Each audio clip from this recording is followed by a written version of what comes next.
For the first 15 years of my life, I was obsessed over video games. I'd go to school, be bored all day, not actually be there mentally, dazing off about what I wanted to do in Madden that night, how many seasons I wanted to play, what missions did I want to accomplish, what was I going to go do in Minecraft later. Then eventually, I started to realize that I had no motivation. I I had a very hard time. Like, I started this podcast about a year ago. And I had a very hard time for the last, first 10 months of this. I had a very hard time getting motivated to go and do the research, write a script, go on, record everything.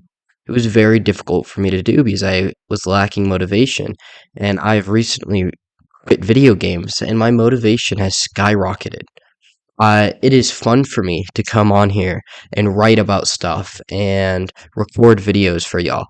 It is genuinely fun to do work now because I've cut out so much dopamine, and video games are the biggest thing for me. What what video games do is they make you feel like you're actually accomplishing something. Every time you level up, or you complete a new mission, or you go on a Madden and get a new card, you get excited. It gives you the little hit like you actually accomplished something.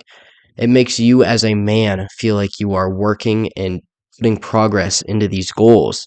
But in all reality, it's just holding you back because these goals are virtual. They don't actually matter. In the long run, they're only hurting you. They're giving you instant satisfaction. They're giving you the feeling like you are achieving long term goals in a very short amount of time. Now, unfortunately, of course, this pleasure that you get from video games only turns into pain. And the more pleasure you feel, the more pain you feel.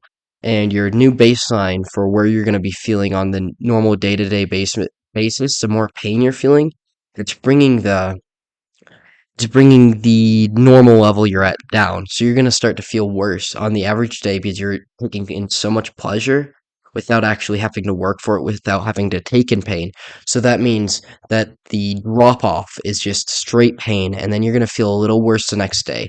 And then when you take in more pleasure to get feeling good again, you're going to feel even worse. And that's going to continue until what we see for a lot of guys nowadays is depression. And this goes for guys and gals. We take in this instant pleasure, and then it's going to make us really sad in the long run because we take it in so much without actually accomplishing anything. Video games, just because of the nature of what they are, because of the nature of making you feel like you're accomplishing something, they are holding you back from your complete potential. Take like a month off of them, and you won't want to go back. And for many of you, I'd have to take a bet is when you get on, you don't even feel good about being on anymore. More than likely, you've gotten to this point where you get on and then you go to the home screen and you just don't feel motivated to even play video games anymore because you know it's destroying you mentally. Because plenty of you, I'm sure, have already gotten onto the red pill game, and you realize that these video games are just awful for you, and you just feel awful while playing them. They don't even bring you pleasure anymore because you've just overdone it. You've maxed out your receptors and you've destroyed them to the point where you can't feel happy from video games anymore. I'm sure many of you are either at that point or will be at that point soon. That's where I got to. That's what inevitably ended up making me quit. It became so unenjoyable for me that I couldn't even stay on anymore. And I can't even load up a game anymore without feeling it. Just I can't do it. It doesn't give me any joy because I know that it's not going to be improving myself. Right now, what you need to be doing with your time, if you're not already ultra successful, is you need to be investing in yourself. You need to figure out how the world works, how you're going to improve yourself, how you are going to put a positive impact on your community instead of just wasting your time. You need to start cutting out these things that are bringing you instant pleasure. Now, video games is the one that I'm addressing in this video, but it's lots of other things too. TikTok is awful for you. It's destroying your attention span because of the dopamine hit, dopamine hit, dopamine hit, just from the scrolling feature. Lots of YouTube does the same thing to you. Now, if you're using YouTube for beneficial and motivational purposes, it is a little different. If you're learning stuff on it, it's not the same as all social media, I'd say. But we also have sites like Instagram and Facebook where you're just scrolling and scrolling and scrolling and looking at other people's lives, and it's just going to make you feel worse over the long run. So you need to start cutting out these instant dopamine hits. Stop watching Netflix all the time. It's just so incredibly terrible for you. yet we indulge in it because it gives us an easy way to feel good over a short amount of time. But the problem is, it doesn't give you the same long term happiness as a goal does. So, next time you go to pick up that Xbox controller or open up the Steam library on your computer and just put it down for a second and just write out some goals for yourself and start working towards those instead of hopping onto a video game. Give yourself something better to do, and more than likely, something that you don't think will be fun, like reading a book or playing an instrument or just learning about something that you find mildly interesting. It'll end up feeling more fun and more rewarding after you're done, and even better, you can build on it for the rest of your life and you can use those skills and the things you learn from them in every day. I mean, playing an instrument, it's going to build discipline. It'll certainly make it easier for you to put in time and effort because you've done it with the instrument.